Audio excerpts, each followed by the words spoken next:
2,000 years ago, the first Christians converted the culture. How did they do it? And is there any hope that what worked once can work again? Join us today as we discuss these questions and more with Mike Aquilina, co-author of the book, 7 Revolutions, How Christianity Changed the World and Can Change It Again. I'm Michael Hernon, Vice President of Advancement at Franciscan University in Steubenville, Ohio, and you're watching Franciscan University Presents. Stay with us.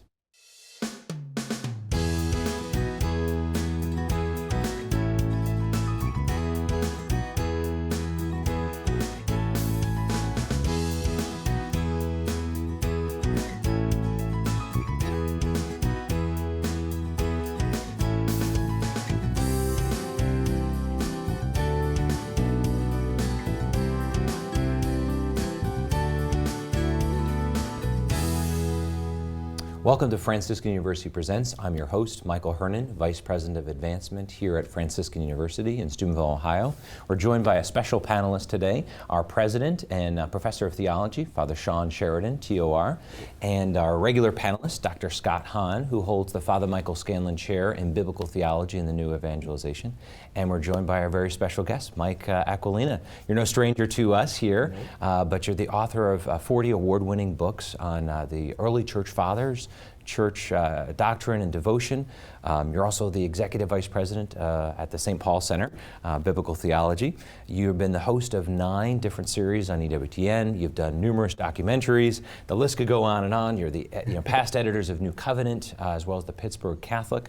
But today we're talking about 7 Revolutions, How Christianity Changed the World and Can Change It Again, with you and Jim Papandrea. Today we're talking about looking backwards into the pre-Christian world.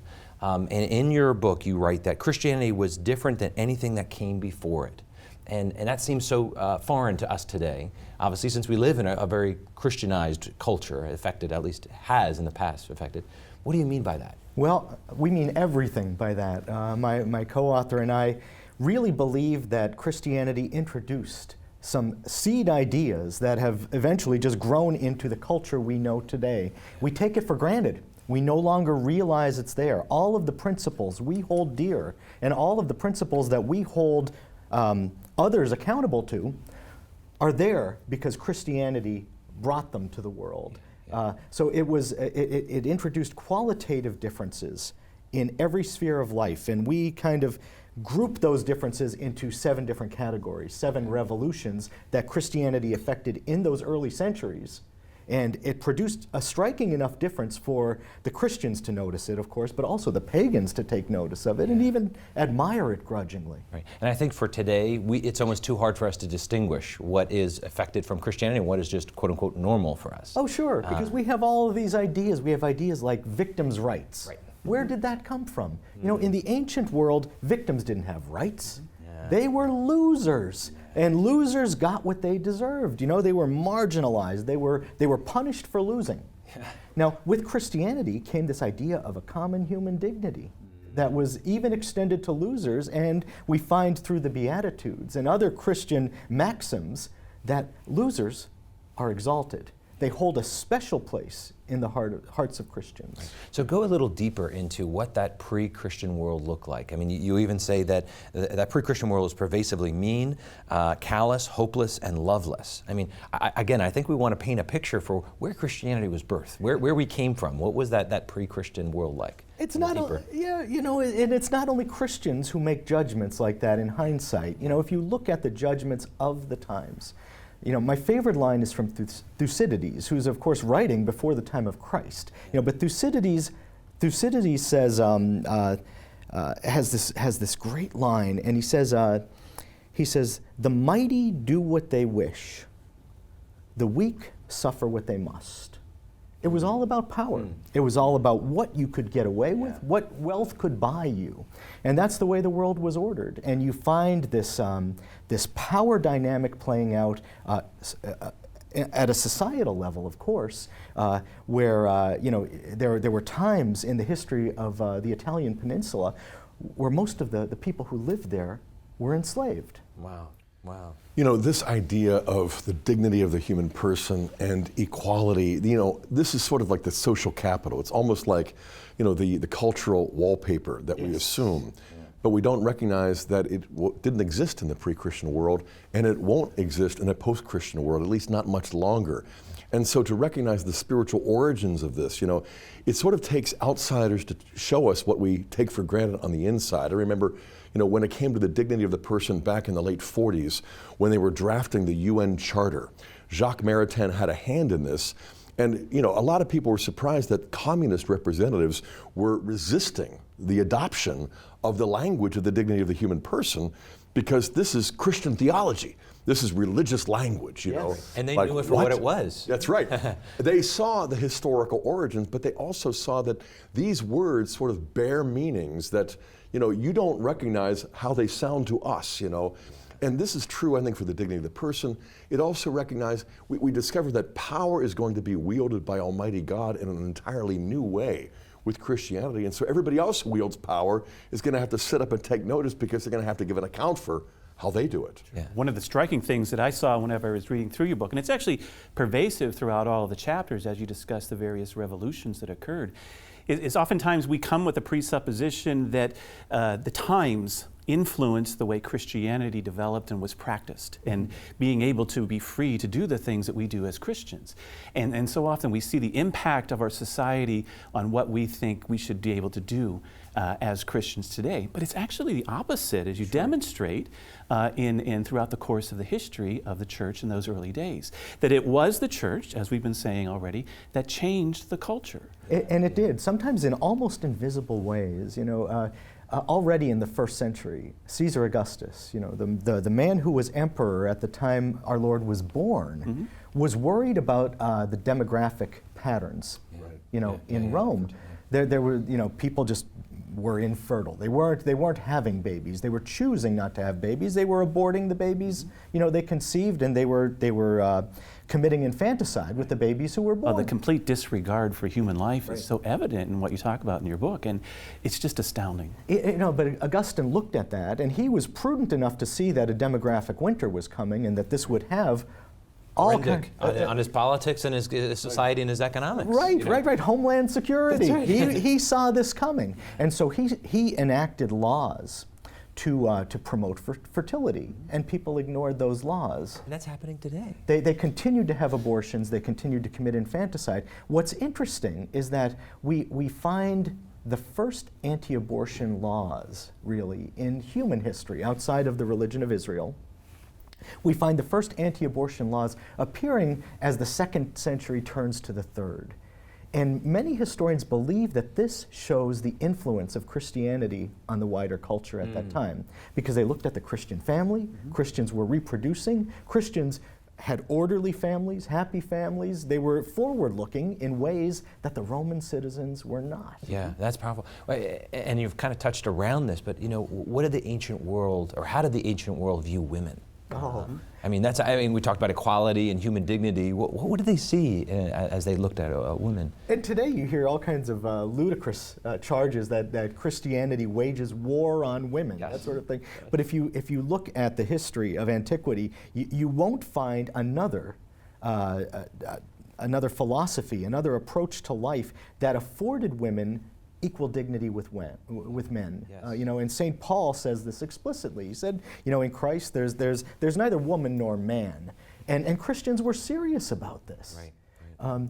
What's interesting about Christian women is that they emerged in the church in leadership positions. Now, not ordained positions, but they were leaders. One of the earliest documents we have from the hand of a woman, a woman setting this down, is the prison journal of Perpetua. Written down in North Africa, in a province. She's obviously an educated woman. She keeps a journal while she's in prison. And what we find is that among the Christians there in prison, she emerged because of her charisms of teaching and leading. She emerged as the leader. Her parish priest was there too. Eventually, he joined her in prison, but she was the one who was really a spiritual leader among them. And class divisions broke down. Divisions between the sexes broke down there in prison, and we see this foretaste of heaven in the most dank and dismal place. They saw the attractiveness, Yes. and they saw the leadership. She wasn't afraid or ashamed. She Yes. stepped forward with boldness because she was a Christian woman. She understood her That's right. dignity. On the other hand, in the pagan world, you have the pagans writing about their daughters as a liability. You know, they were never going to earn money for the family. They were never going to let dad retire. You know, and when they finally got around to marrying at age 11 or 12, he'd have to pay a big dowry for them. So the playwrights referred to them as odious daughters. You know, this is the tag they got painted with in that period. And that was pre-Christian view of women versus the empowerment, really, and the Yes. dignity that was imbued by Christianity. Yes. Yeah, that's powerful. Yeah, the dignity of the person, and at the same time the sanctity of marriage. Again, this sort of feels like wallpaper. But again, back then, you know, you look in the Old Testament, and monogamy was the ideal, clearly, and yet polygamy was practiced in a widespread way, and Deuteronomy allowed for divorce and remarriage. And so, when you take the ideal and make it the norm, you know, it seems like a subtle shift, but it's seismic in its consequences. Because then suddenly virginity, chastity, fidelity, openness to life, these things that just happen so gradually, just, you know, it's sort of like the tide completely shifting and bringing a whole new way of life.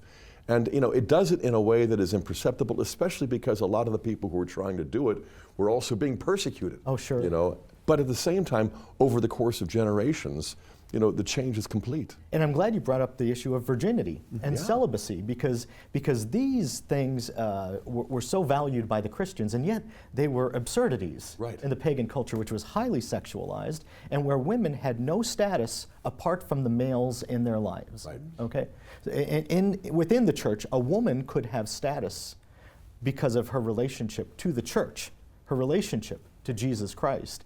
She could commit herself to virginity, never marry, never have sons, and yet have prestige in the Christian community. And be a spiritual matriarch in the family of God, as it were. I mean, something that just, they didn't have the categories for. Absolutely. Yeah. And these striking contrasts that we've been talking about between the Roman society and the Christians of the early days, you know, it really goes back to what you just said, that relationship that the Christians had, that personal relationship that they had with Christ, and being able to lay down their lives for what they believed in, lay down their lives very joyfully, not being, subject to renouncing everything just so they could continue to live, but they were knowing that the better part was yet to come, as long as they remained faithful to what Christ asked them to do. You just put your finger on the most important matter, because it wasn't as though they all sat down to hammer out a political platform. No, that's right. Okay. Or even so a let's, philosophy. You know, the dignity of the person, I mean, this is going to change culture. This is going to win voters, you know. It's like the relationship with Jesus Christ, you know, matters more than everything else put together. So the social consequences are sort of like, let the chips fall where they may, but look where they fell. That's right. And it was without an agenda, without a program, without a plan. They saw everything in the light of Christ. They held everything accountable to Christ, even the state. And that was a revolution in itself. Yeah, this is powerful because you know, following from all of this, it's just everything that they viewed youth and children.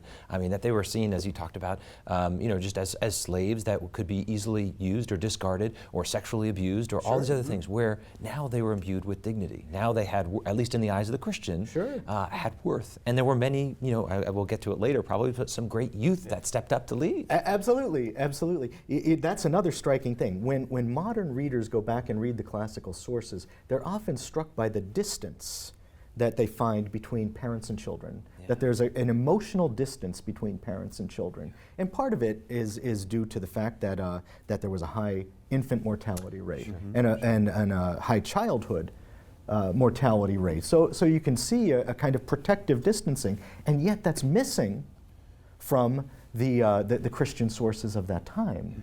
I love the way some historians refer to it as the invention of childhood. You know, the invention of childhood. Isn't that powerful? Christianity. Yes. So if you looked at it, are there two things, and we've already kind of touched on them, but what two things would you look at that would be the most stark contrast between Christians and those in the ancient world? Just going by the pagan impressions, Yes. it would be martyrdom and charity. Because they saw that these people had something they were willing to die for. And if you have something to die for, then you have something you're living for. And that inspired the pagans. That's right. So we have really brilliant men like Justin Martyr in the early church who saw the courage of the martyrs And that was a significant step on their way to conversion. So martyrdom on the one hand, this public witness, one historian has even called it a public liturgy, because the Christians viewed it in Eucharistic terms, self-offering, sacrifice, and it was very public. The other one is charity. Charity, this utter giving of self, concern for the other. The pagans saw it in the Christian homes and in the Christians' striking way of life, to steal a phrase from one of the sources of that time, that Christians were giving. There were no institutionalized charities until the church came around and established them. There were no hospitals, there were no hospices, there was no dream of universal education, there were no pharmacies available to everyone until the monasteries made these just a normal part of civic life. Yeah, that's a powerful topic. Way to end it maybe for this segment. We can catch that on the next set part. Stay with us on Franciscan University Presents.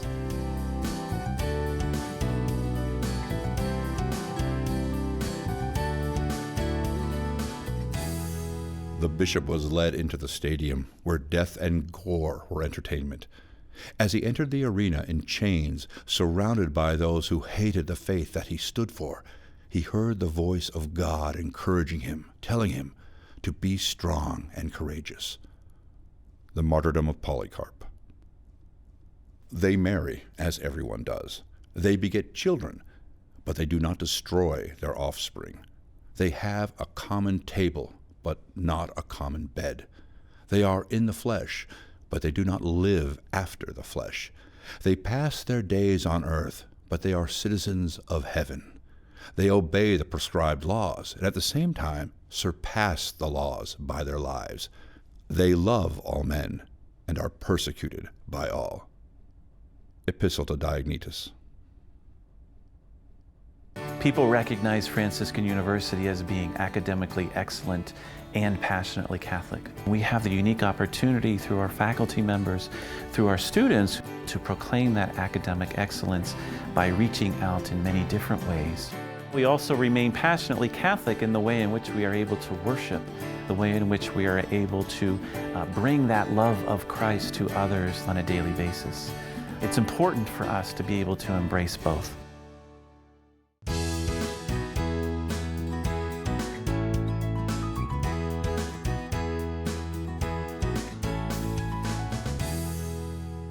Welcome back to Franciscan University Presents. We've been talking with Mike Aquilina, author, co-author of The 7 Revolutions, How Christianity Changed the World and Still Can Today.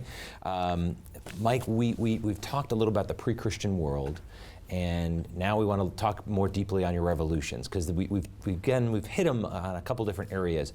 But the first revolution is the personhood. Sure. And what did that mean? What did that look like? I guess contrasting pre-Christ and now with in light of Christ. What did that do? Well, earlier in the show we talked about slavery. Just mentioned slavery, and if you think about it, and you think about a majority of the people living in the Italian peninsula being slaves to other people. Other people owned them. Mm-hmm. They had no personhood. They had no face before the law. They were non-persons. They could be abused, physically abused at will. They could be sexually abused at will, and they were. Yeah. There were no laws against these things. Now, Christianity did not abolish slavery. St. Paul is dealing with it in his letters, and he assumes it as part of the cultural package. Right. It was just everywhere in antiquity, and it was unheard of to have a culture without slaves. But the relationship between master and slave changes radically with Christianity, and we find that in St. Paul in his letter to Philemon, where he's talking about master and slave being brothers in Christ. Which is revolutionary. It is revolutionary, and once Christians were in a position where they could change the law, then suddenly there were these laws against the sexual abuse of a slave, for example. If a master abused a slave in this way, the slave was automatically manumitted. Freedom was the result of that. It took centuries for slavery to vanish, and it did gradually in the Christian world. But already in the 4th century, we find voices speaking out for kind of a universal abolition of slavery. I mean, because slavery still exists today in some does. parts of the world, which I think is still foreign today, but to look back and say that was the norm in the world at the time, still, again, is still You can't wrap your mind around that. Because Christianity set the new norm, and we measure everything by that today, and we don't give it a second thought. Yeah. This is all part of the wallpaper. As you said, is the wallpaper, everything, the air that we breathe, Yes. it influences us so much. And we as Catholics and Christians, we don't appreciate fully that we led this. I mean, Christ led it through the Christian community. You know, I did a word study years ago on family, wondering, why wasn't family used very often even in the early Christian sources? You have other terms, but once I figured out that famulus was the term used in Roman culture, but that most of the members of the famulus, of the familia, were slaves. The household, sure. Yeah, it didn't evoke this sort of warm, fuzzy feelings at all, because it's like, whoa, family doesn't mean much, But what happens to the dignity of the person with regard to marriage and family. All of this is really, we can distinguish the 7 revolutions, but I'm glad you put the 4th one to anticipate as the religious revolution, because it's the hinge on which everything turns. The first 3 from the person and the family to society, and all of that, because the idea of personhood itself isn't there in Socrates or Plato or Aristotle, Cicero, Seneca. None of the great Greco-Roman philosophers understood humans as anything more than individuals. And dogs can be individuated, rocks can be, but the idea of being made in the image of God isn't really recovered until the image is restored through Christ. And then suddenly, we know about the controversies about 3 persons in one nature, the Trinity, 1 person in 2 natures, Christology. But the hammering out of the notion of personhood for theology is really the result of the restoration of the image of God and the discovery that we are persons like the 3 persons of the Trinity. We are persons who now constitute this divine family. It's revolutionary, and yet again, it's so gradual, it's so quiet. Sure. The idea of equality, again, was an absurdity in antiquity, and especially for the weak. If you were not an equal with the nobles, with the strong, well, it's because you didn't deserve it, and you were the undeserving poor. And so you were marginalized. There are all kinds of quotes in the great philosophers. Plato and Aristotle, of course, believed these things. Seneca said, "What is good must be set apart from what is good for nothing." And he was talking there about the justification for abortion and infanticide specifically. Unbelievable. Yeah. And Scott already touched on this as we started looking down from what personhood has, but your second revolution with the revolution that happened in the home, and as we look at family and at marriage, talk a little deeper about what that looked like, as the revolution there. When you're looking at marriage not as a simple contractual arrangement, a transactional arrangement, it becomes something different. And Christians did look at it as a sacrament, as an image of something sacred, as really a representation of a life that is eternal and heavenly. It's this signpost that's out there in the world. Christians went into it with this understanding, and they lived by it. This is something that was evident in their homes. The sociologist Rodney Stark has said that he believes the family was the great locus of evangelization. The family was the place where conversions happened.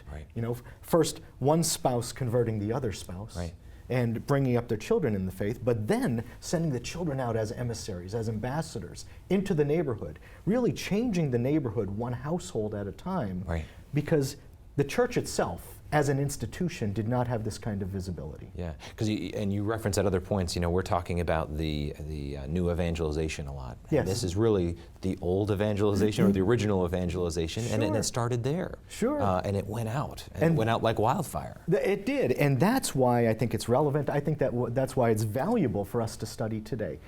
Now we can predict the weather. I'm kind of a junkie for checking the weather whenever I'm planning a road trip, that kind of thing. But we can predict the weather with a great degree of accuracy these days because we have so much data to go from the past. That's right. And I think evangelization is a lot like that. It's not an exact science, but we can learn a lot because human nature has not changed in 2,000 years, 3,000 years, 10,000 years. We can learn a lot about the way people change, the way hearts change, the way societies change. And the third revolution is the work.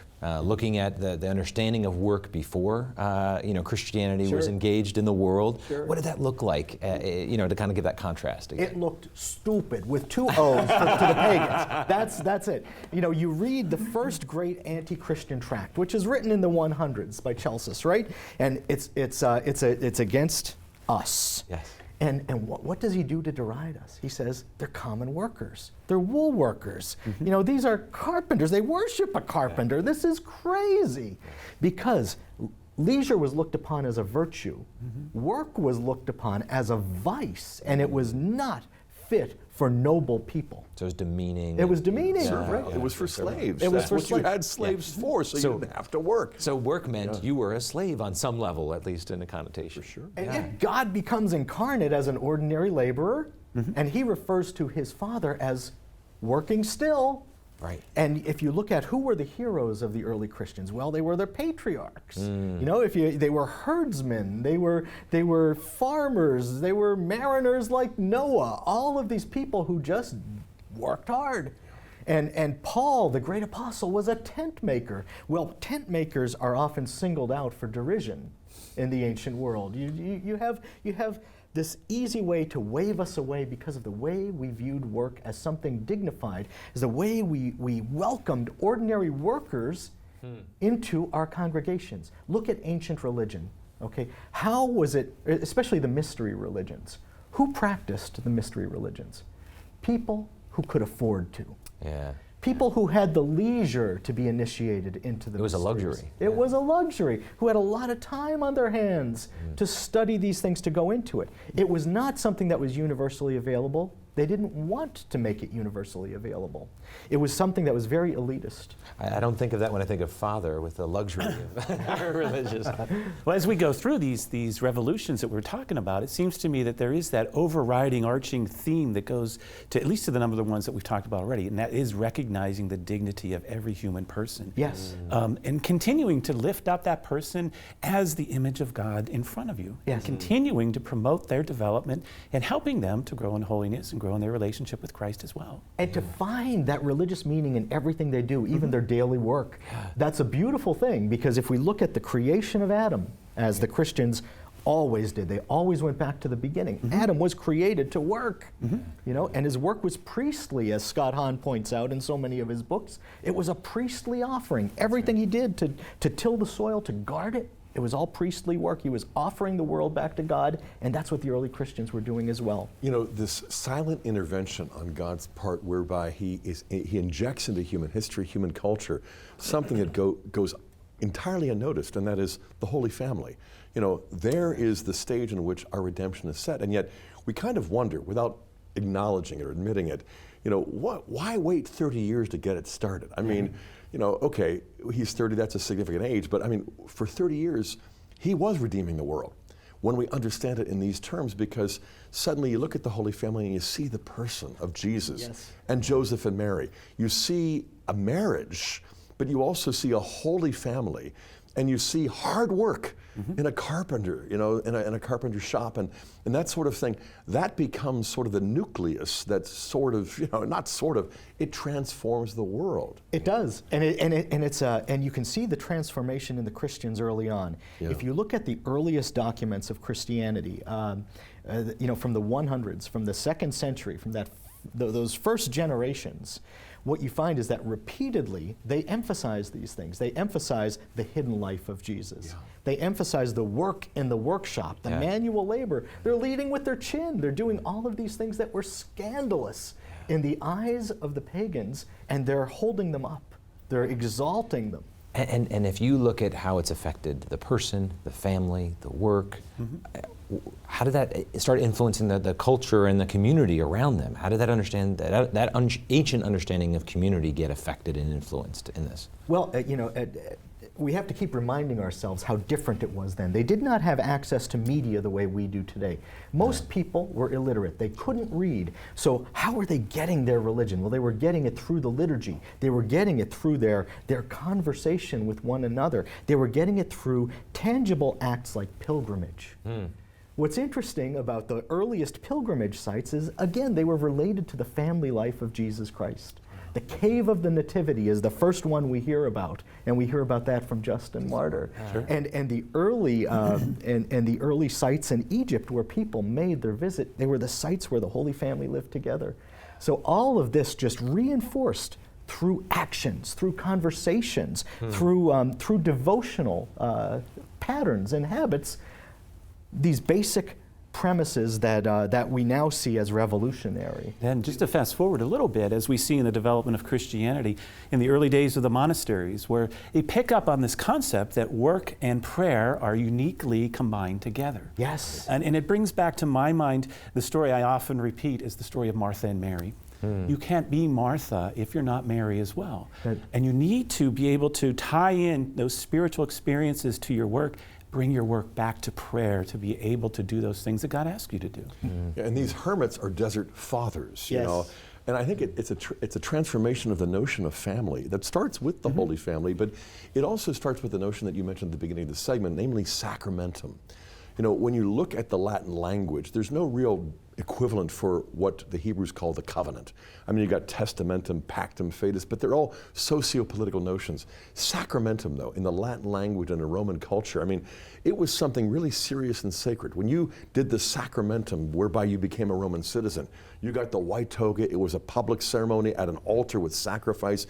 When you entered the military, you got the red toga. You know, it was a sacramentum because you were going to offer your blood, you know, and face death for the sake of the empire. And so to recognize that marriage is now a sacramentum, along with baptism, along with the Eucharist, but all of a sudden, it's like everything in life is charged with love, and it's also charged with a holiness that it just didn't ever have anywhere in the Greco-Roman world. And it was universal. Those were Catholic ideas. Yeah. And you could go anywhere in the Roman world, check into the Christian community, and recognize the same life. We find that evident in the earliest writings. And beyond the empire, in India, where Thomas Christians were, and in Persia, where the Syrians were, yeah, it's universal. Let's pick this up on the next segment on Franciscan University Presents.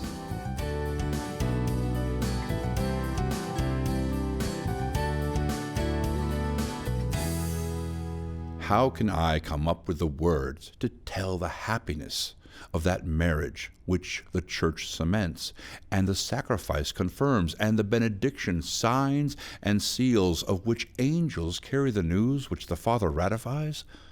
What a union! Two believers sharing one hope, one desire, one discipline, one and the same service. Together they pray, together prostrate themselves, together perform their fasts, mutually teaching, mutually exhorting, mutually sustaining, both equal in the church of God, equal at the banquet of God. Tertullian to his wife.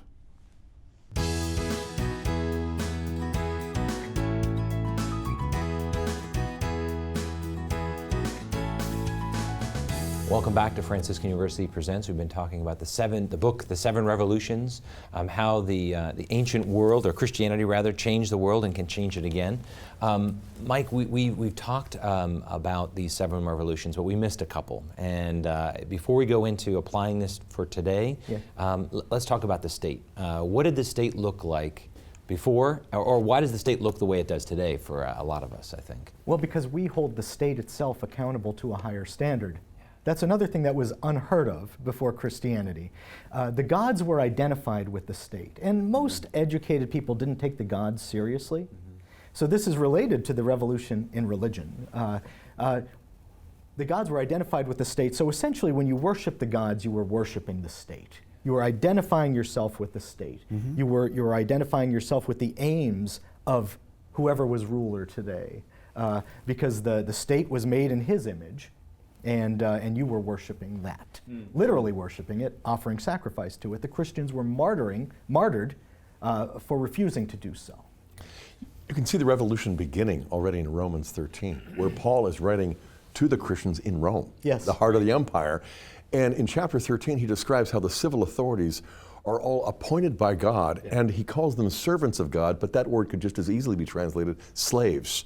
And then he speaks of it as a ministry. He uses the word diakonia, diakonos. And so they're servants of God, but they're also deacons. They're ministers of God for the common good. You know, and again, we look back 2,000 years later and what's the big deal? Back then, it was a big deal. It was a big deal. You know, and so to recognize the fact that they're going to be accountable to God on the last day, the way Paul speaks to Agrippa in the book of Acts, you know, you're going to have to give an account to God for how you use this power. And to look at them with love and concern, because that's the striking thing about the Christians of the first generation. They weren't snarky. They didn't cop the attitude of modern pundits. Right. You know, they addressed the rulers respectfully. Respect. Yes. And tried to use their own standard of reason to refute the established positions there. We find this in Justin Martyr, for example, St. Justin Martyr in the 2nd century.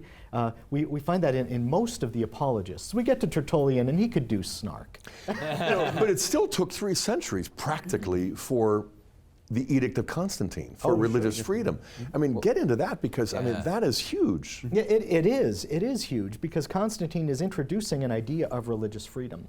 And Constantine is sometimes tarred with a brush that's unfair. People say he imposed Christianity, but he did not. He did favor Christianity through his actions, but legally, Christianity was just allowed as one of the many options, religious options that were available at the time. He did not punish people who adhered to the traditional religion. That came later with Theodosius. It did come, but Constantine is not responsible for it. Instead, he was the first in history to articulate a policy of religious liberty for the empire. Yeah. It's the very opposite of what he's usually portrayed as doing. You know. And he established really a mode of living with the church, so that eventually we find in the person of Ambrose of Milan, I believe, this very practical working out of what it means for the state to be accountable to God. Ambrose is calling the emperor to task, you know, and saying, you're violating the moral code here. And the emperors are shocked.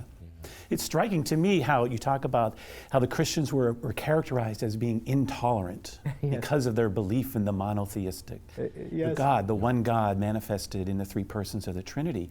And yet they're supposed to be tolerating all of the different forms of religion that are existing in the state at the time. And you see certainly that carrying over to some degree in our world today.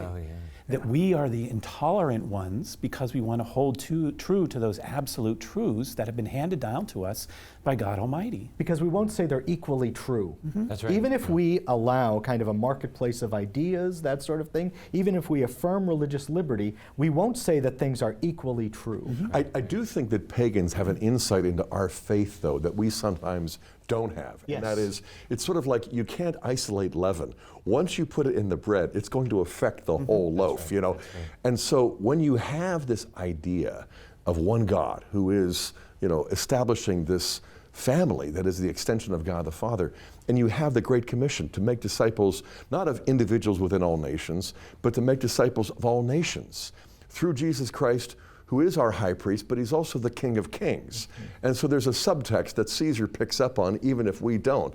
Not only back then, but today as well. There's something universal, there's something that is holistic. There's no area of life that escapes the lordship of Jesus, not only for us individually, but besides rational animals, we're social animals. And so I think outsiders look at us and say, don't you understand that the inner logic of your faith is going to impact us? Even if you insist upon tolerance, you're going to bring the love of Christ intruding into our lives, you know? Well, and I want to kind of just get a little chance to look at the history and say how it applies today. So first, I guess I would ask, when you look at these revolutions, what do you think is having the most profound impact or has had the most profound impact in the world? The revolution in religion. Because I'll tell you why. Because we become what we worship. I think that's true. I have a friend who was raised in kind of a strain of Calvinism that saw God as always angry, sinners in the hands of an angry God. And he said his dad bought this big old Cadillac, and he said they had to replace the dashboard 3 times because his father, in anger, punched the dashboard, and he said it was always on the way home from church. We become what we worship, okay? If we look at the gods of the Roman pantheon, they were capricious. Yes. They were accountable to no moral standard. They were not accountable to reason. They could do as they wished. They kind of followed their whims. Yes. And really, people became what they worshipped. That's right. They became capricious. They came to value the same things. Look at even the most developed, refined, philosophical religion of antiquity. Look at the religion of Plotinus. You know, his God was aloof, elitist, and really indifferent to human behavior. And so you have a philosophical religion that forms people in this way, to be aloof, indifferent, elitist, unconcerned about what's going on around them. Our God is love. Our God is an ordinary worker who consents to go among the people and touch the unclean, touch the contagious, touch the lives of all of these people who are outcast from society. The early Christians worshiped that God manifest in Jesus Christ, and they became what they worshiped, even sacramentally. That was their belief. They became deified, divinized by their Eucharistic contact with Jesus Christ. You know, they became what they worshiped, and the pagans took notice. And the pagans, one family at a time, one person at a time, became Christian. And these 7 revolutions, as we've already said numerous times, has affected everything that Yes. we know today. Even the intellectual, secular atheists, you know, their world is influenced and affected, and positively infected, right. you know, because of Christianity. Why is it that we don't, or our culture as a whole doesn't appreciate the impact that Christianity has had? I mean, how do we just, you know, snow it under? How do we push it out of the way? You know, I think a lot of it has to do with a residual anti-Catholicism. You know, we're still living with the after effects of the Protestant Reformation. You know, it was this pushing away of things Catholic, and once you start to whittle away at the things you'll accept of the Christian patrimony, you start to whittle pretty close to the core, and eventually you cut into the core. And I think that's where we are right now. You know, I think that there's also a sense in which the master-slave relationship that is rooted in law, that you obey out of fear, you know, is easier because love actually requires more of us. Not only to receive that as a gift, it's very humbling, but also to kind of become like the one we worship.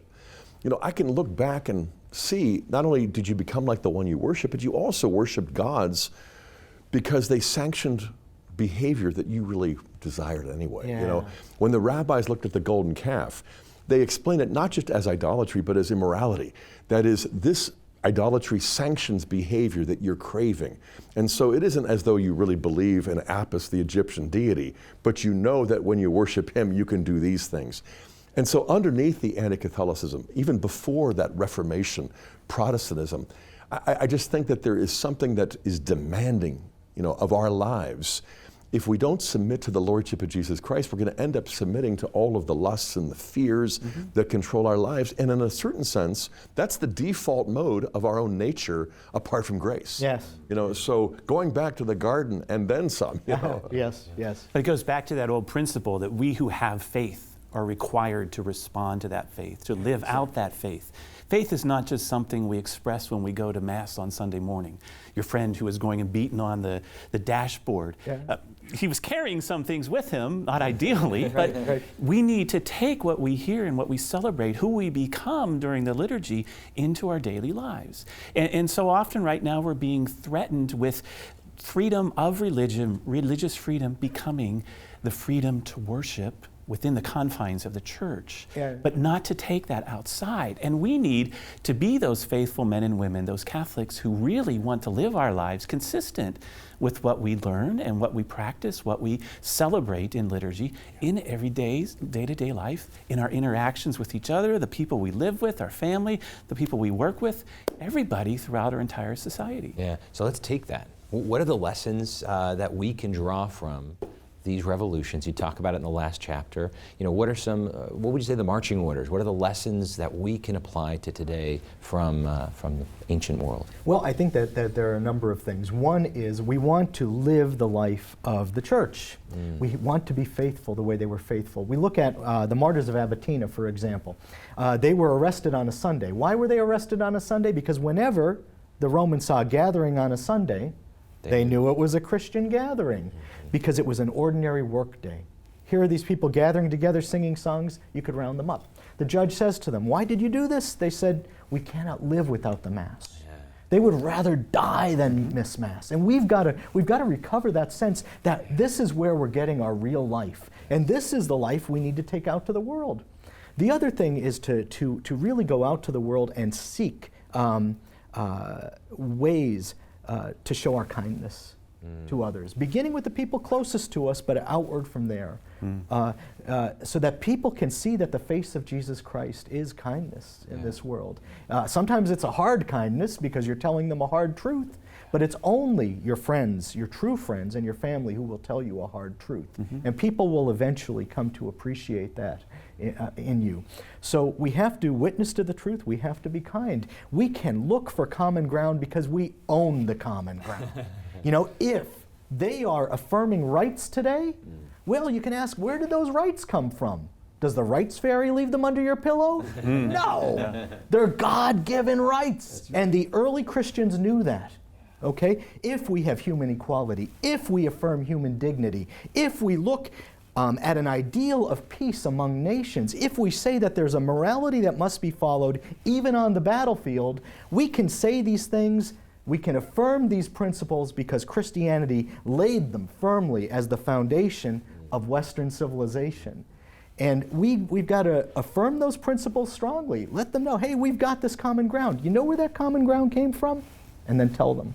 Right, that's a profound building block for us to have that conversation. It is. And as you talked about it, maybe in the first segment, the starkest contract was the martyrdom and the charity. Yes. And that's kind of what you're promoting right now, is Yes. saying, go out and witness, but also do that with charity. Show the love and then reveal the common ground that we all have. That is profound. Well, stay with us for the final segment of Franciscan University Presents.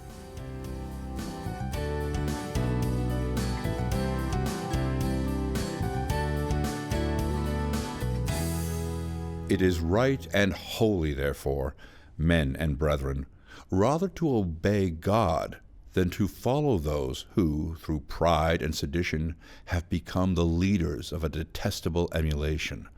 For we shall incur no slight injury, but rather great danger, if we rashly yield ourselves to the inclinations of men who aim at exciting strife and tumults, so as to draw us away from what is good.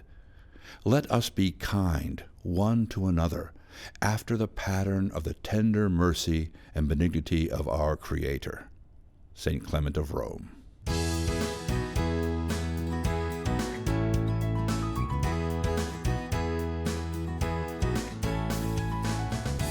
Welcome to the final segment of Franciscan University Presents. We've been talking about the revolution that Christianity brought to the world and how it could still affect us today.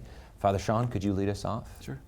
As we spent time today talking about the various themes, the revolutions that come out in your book, Mike, I certainly want to thank you for all that you've done to be able to remind us of all the things that happened in the early days of the church to help us to be who we are today. But as I went through the book, and as we even been discussing today, I hear these constant themes which seem to be coming out in the teaching of Pope Francis. You know, encouraging us in many ways, as you're doing in the book right now, to pick up on these revolutions, to embrace them once again, to reject some of the things that the culture, the society is trying to get us to do, but also encouraging folks to be welcoming people back to the church, into the church, while still recognizing the absolute truths that we need to continue to uphold as Catholics. Being embracing, being loving, as we celebrate, this entire year of mercy, preaching the mercy of God in each and every one of our lives, and recognizing that it is because God is so loving, God is so merciful, that we are welcomed into the church, into that personal relationship with Christ, but we also need to share it with others. Another thing, too, going through the book and our discussion today reminds me that as a preacher, I need to be bringing out these themes in the way in which I encourage the faithful who come to Mass and hear the Word of God being preached to them, to give them the tools to help them, just as the early members of the Christian church, Christianity did during those days, where they were recognizing that personal relationship, recognizing because they had something special, they were willing to die for these truths of the faith. To have that passion for what we believe in is truly needed in our church and in our world today, so that we can continue to pass on to others those truths that we hold so dearly right now. Thank you, Father. Scott? Well, you know, we've gone through the revolutions, but I don't think at any point we actually enumerated them. So just to summarize in order to kind of reflect, the first revolution was the person, human dignity. The second is the family, and this idea of sacredness with regard to marriage and all of that. The third is work, the sanctity of labor. The fourth is religion, rooted in the Trinity, the revelation that God is a family, and then that the church is more than an institution. It is the extension of God's own family. The fifth is the community, the effects that it has. The sixth is death. And then suddenly we realize the resurrection. We're going to be ushered into this heavenly family. Sure. And the seventh is the state. What difference does this make in terms of political organization? And I think what I learned from this, I love the book, but it reminds me of what we've discussed many times on various shows before. And that is, you can do the faith with crowds, but ultimately it really is spread person to person through friendship. I mean, Aristotle in the Nicomachean Ethics, you know, and other places too, extols the virtue of friendship. But this supernaturalizes it. The Christian faith establishes friendship with God. And far from demeaning, you know, ordinary friendship or natural family life, it elevates. Suddenly we are children of God. Suddenly our families reflect God. Suddenly our work reflects the saving work of Jesus. Nothing is unaffected. But all of this goes back to friendship. In marriage and family, in the neighborhood, in the parish, at work, this sort of thing. Sharing the joy of the gospel, person to person, by extending friendship, you're really extending nothing less than the bonds of divine family life. It's like, how good can it get? I mean, that's good news that will transform ancient empires and also, you know, post-Christian empires. I mean, I'm convinced that we have the means by which God could do it again. There's no doubt in my mind that, you know, he wants to more than we want him to. If we just give him consent, stand back and watch it happen a second time. That's so good. Thank you, Scott. Mike? I agree with what Scott is saying. And what I love about the study of history is that it gives us hope.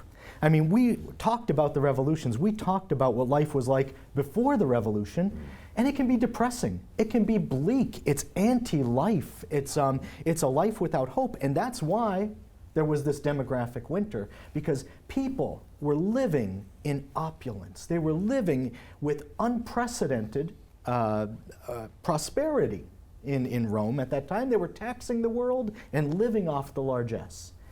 And yet, they could not muster the will to reproduce themselves for another generation. What we can see, though, is that Christianity transformed that. It transfigured it. It practically transubstantiated it, you know, into something beautiful, something glorious, and yet something continuous with the good things that were there before. You know, the best things about the culture that had preceded it. So when we look at history, we can have hope. Mm-hmm. We're often told that if we don't know history, we're doomed to repeat it. You know, Cardinal Newman said that to be deep in history is to cease to be a Protestant. It was for him. You know, so we're more deeply Catholic as we go forward. But the other thing is, we also have an agenda for evangelization. We can look back at that time and say, these Christians were operating with all the odds stacked against them. They were illegal. They were so illegal, they were a capital crime. You could die for witnessing to your faith. You know, your death would be a witness to the faith. And yet they went forward with courage. They went forward with joy, and they changed the world. They changed the world at a rate of 40% per decade, worldwide. Wow. If all of our parishes were growing at the rate of 40% per decade, we'd change the world in no time. That's right. No time flat. We've got to look back and learn, and then look forward with hope and with the same kind of courage, the same kind of joy our ancestors had. Yeah, thank you. Thank you, Mike. Thank you for this book. If you've enjoyed today's program, we do encourage you to go and buy the book, but we also have a free handout here, Early Christianity, A Tough Gig. It gives a great insights into an interview that Mike gave, but you can get it at faithandreason.com or just for asking us. But I want to pick up on the point that Mike, you just shared about the idea of hope. I think our world today reflects a lot more, or has more similarities with the pre-Christian world than it does with 50 years ago. And we need to recognize that. We have to reset our standards of where we are and what world we're living in. We need to be countercultural, revolutionary Catholics. And when you realize that this is our world and this is our home, and God has given us a great mission to really embrace this. I think your first challenge or inspiration in the end of the book was to first not isolate ourselves. And when we think about this world, it's hemming us in on all sides. It's easy to kind of create a Catholic ghetto and to be happy in our little communities.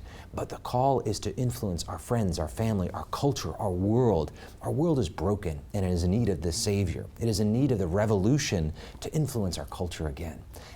But the only way we can do that is if we ourselves realize that God has had a revolution on us, has had a conversion, as the Franciscans say, that we're always in the process of ongoing conversion, that we have this metanoia, that we've encountered Christ and our life is dramatically and drastically changed.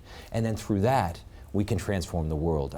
St. Francis was a kind of accidental revolutionary because it was his union with Christ, his love for Christ, that based on that, he went out and served the poor. And through that, all the world came and wanted to see what was that it was different. The early Christians, they had something that was a joy that was palpable, a purpose that was just inspiring. And we need to recapture that. We need to dust off the history books because it's our story. And we need to embrace that so that we can tell the whole world the good news, that we can win.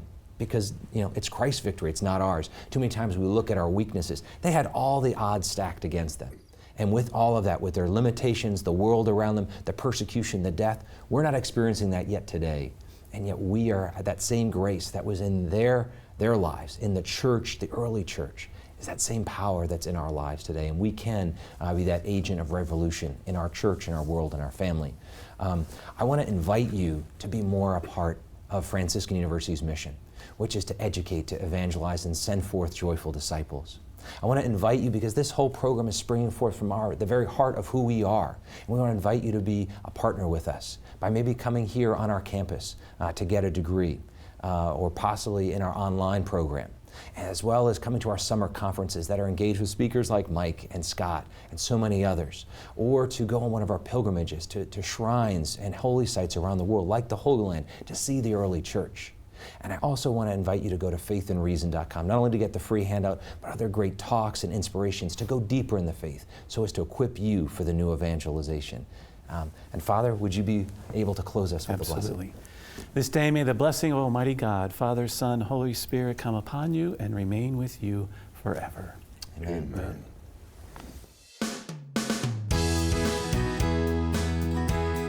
To download the free handout on today's topic, go to faithandreason.com.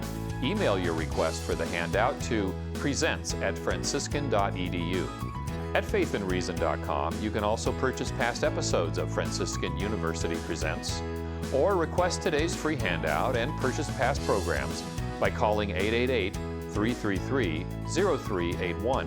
That's 888-333-0381, or call 740-283-6357.